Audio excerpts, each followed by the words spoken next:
bersaing. Tapi mungkin jarang kita renungkan secara serius ya, yaitu perkembangan IT.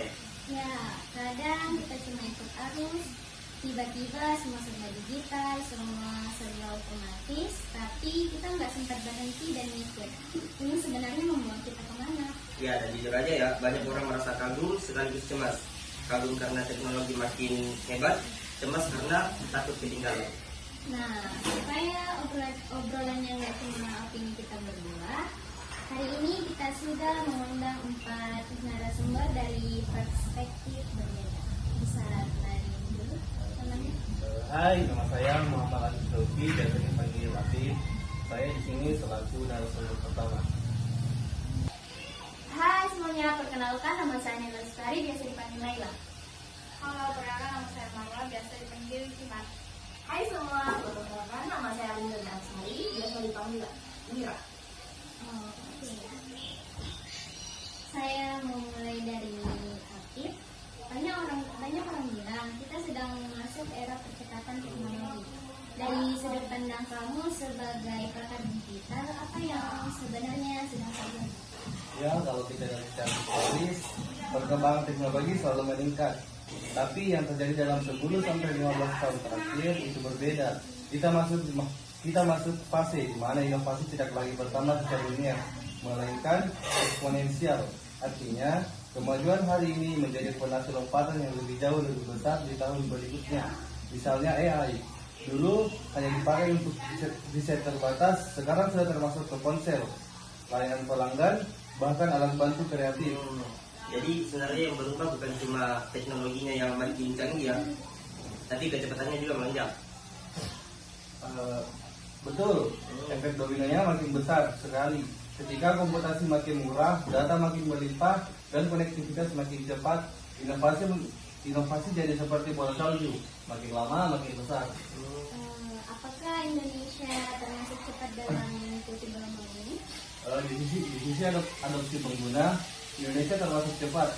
Penetrasi smartphone tinggi, penggunaan media sosial masif, dan ekonomi digital tumbuh besar. Tapi tantangannya adalah kita masih lebih banyak sebagai pengguna teknologi, bukan pencipta teknologi. Jadi ini poin penting ya, konsumsi versus produksi. Ya, kalau kita ingin benar-benar unggul, kita harus mulai memperkuat riset, talenta teknologi, dan ekosistem inovasi. Oke, Naila. Kalau kita bicara masa depan iptek, pendidikan pasti jadi fondasi. Apa perubahan paling fundamental yang kamu lihat di dunia pendidikan? Perubahan paling mendasar adalah bergeseran dari pembelajaran yang berpusat pada guru menjadi pembelajaran yang berpusat pada siswa dan teknologi. Dulu informasi itu langka sehingga guru menjadi sumber utama. Sekarang informasi melimpah, tantangannya bukan lagi bagaimana mendapatkan informasi, tapi bagaimana memfilter, memahami, dan menggunakan informasi dengan bijak. Jadi peran guru ikut berubah.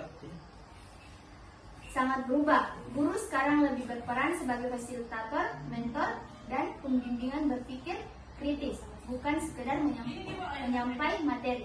Menarik ya, tapi di lapangan apakah transformasi ini sudah berjalan mulus?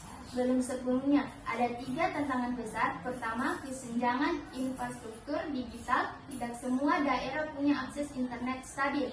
Kedua, kesiapan SDM baik guru maupun siswa. Literasi digital masih sangat bervariasi. Ketiga, distraksi digital teknologi yang sama membantu belajar juga bisa mengganggu fokus. Betul banget sih. Banyak siswa buka laptop buat belajar, tapi ujung-ujungnya buka yang lain. Nah, itu tantangan era digital. Oke, untuk Kak Kimar ya, dari sisi bisnis nih, banyak yang bilang sekarang ini tuh golden eranya ekonomi digital. Apakah Anda setuju?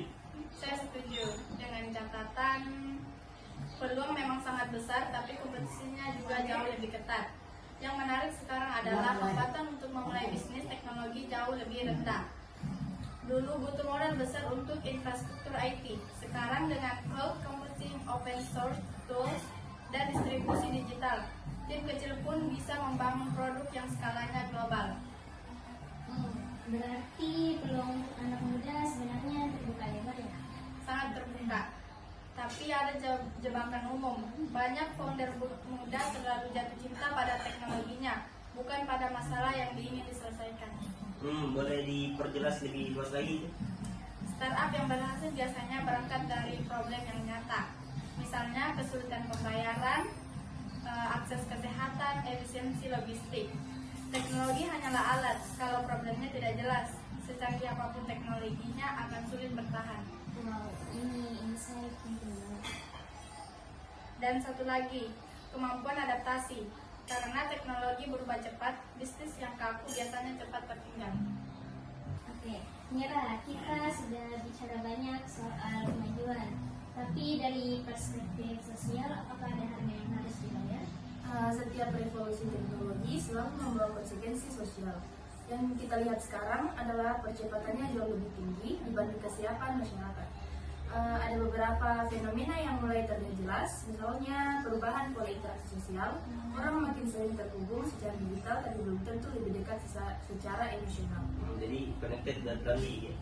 Ya, kurang lebih seperti itu. Selain itu, arus informasi yang sangat cepat juga memicu masalah baru seperti disinformasi, polarisasi, opini, dan overload informasi. Apa yang perlu diwaspadai untuk kedepannya?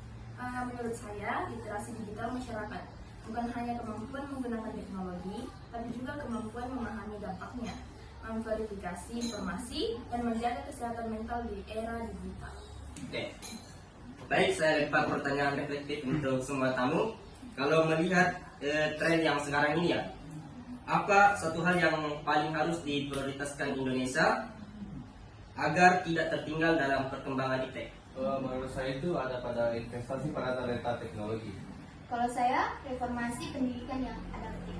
Kalau saya, dukungan ekosistem inovasi dan startup. Dari saya, penguatan literasi digital masyarakat. Wow, menarik ya, semuanya saling keren. Oke, dari obrolan hari ini kita belajar bahwa iptek bukan sekedar soal alat canggih, Tapi tentang bagaimana manusia, pendidikan, bisnis, dan masyarakat ikut bertumbuh bersamanya. teknologi akan terus maju. Pertanyaan tinggal satu, kita mau jadi penonton atau ikut menjadi pemain? Terima kasih banyak untuk para narasumber. Dan untuk kamu yang sudah mendengarkan sampai akhir, semoga obrolan ini bermanfaat bersama. Sampai jumpa di episode berikutnya.